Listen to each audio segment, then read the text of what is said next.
Fanfic Corner, presented by Jennifer. Motherly Instincts, Part 2.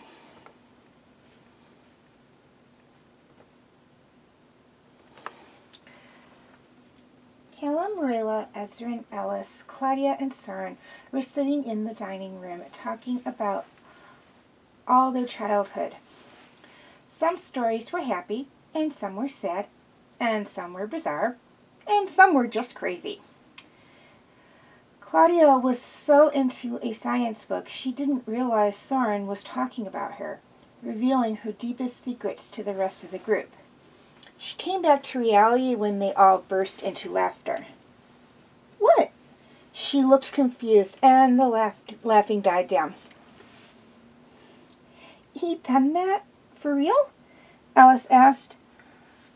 I've done a lot of things. What did I do? Claudia responded.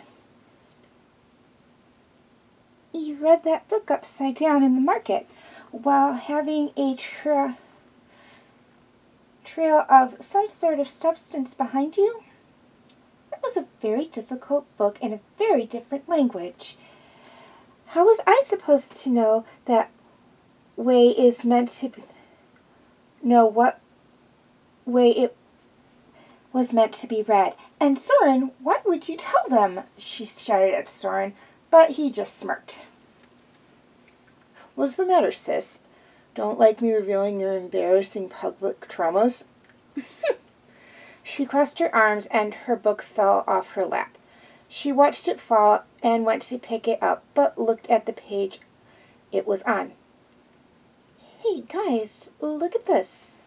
There seems to be a rare crystal that hasn't been found in hundreds of years. Look at that beauty. She seemed so happy and excited. The crystal was a beautiful white color with sharp edges and pointy ends on top.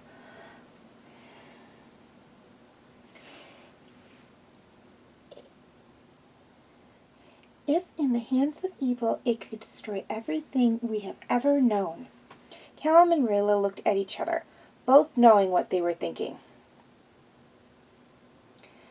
Let me see it. Yes, this crystal is a Zadian Alamancia crystal. Nothing but a legend that was destroyed millennia ago, Rayla clarified. Ezran perked up. You know what this means? Everyone looked at him confused. It means we can all have an adventure in finding this crystal. Alice watched as her boyfriend skimmed through the pages. Like old times. Ezran, buddy, we have our duties now. You're king, and I'm busy with my own stuff. Callum started, but failed to finish his sentence after seeing his brother's face drop. What if we go on this adventure and something happens to you or Callum? Who would run the kingdom? Alice asked slowly. Well, nothing would happen because we have an elf assassin and a wolf who can fight, so... Ezran, the crystal is nothing but a myth, Rayla spoke in a soft voice. I get it. We have our own lives now. I just wanted us all to go away from everything and spend some time with each other. Ezran looked down and refused to make eye contact with anyone.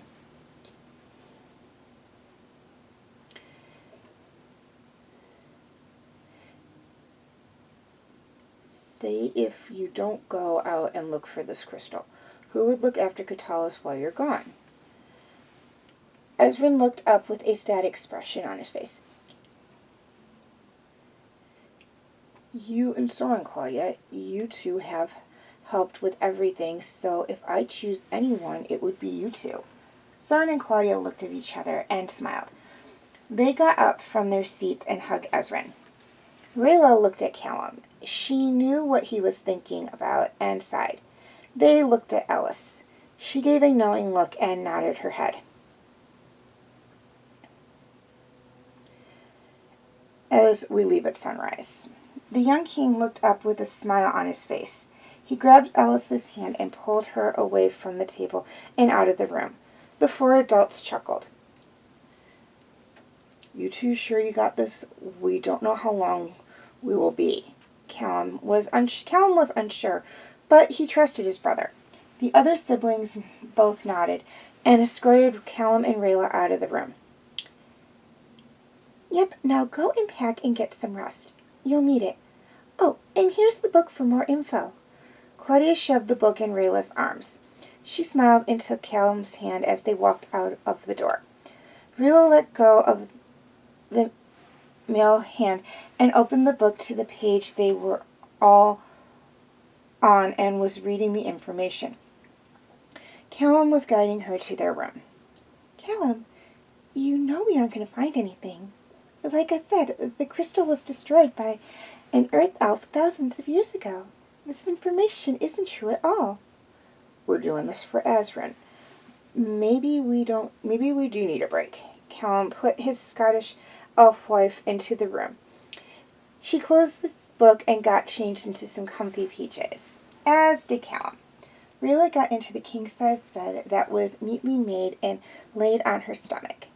She pulled her feet up and started to read the pages after the crystal for more information. When Callum had finished changing, he walked over to the elf and sat next to her. Is there any information on where it could be found? The only information there is that this Aloran crystal is deep in the Zadian Mountains. Callum coughed an uneasy cough. In the Zadian Mountains? Like, physically inside the mountains? No, you dummy. It's located in the forest in the mountain gaps. You know, the valleys. In a cave beside the mountains. She laughed as Callum scratched his head. Right, we should get some sleep. There's a high possibility that Ezran is going to wake us up tomorrow. We need to be up and ready. Callum hugged his wife and fell on top of her. She laughed some more. Callum, you're squishing me. Oh, am I? He laughed jokingly with her and rolled off her. You're such a goofball. I love it. It's so you. She intertwined her hand with his. Well, I love you. He turned on his side to face her. She'd done the same and booped his nose. I love you too. She leaned in and kissed him. A short kiss, but full of love. They parted and decided to get under the covers and go to sleep.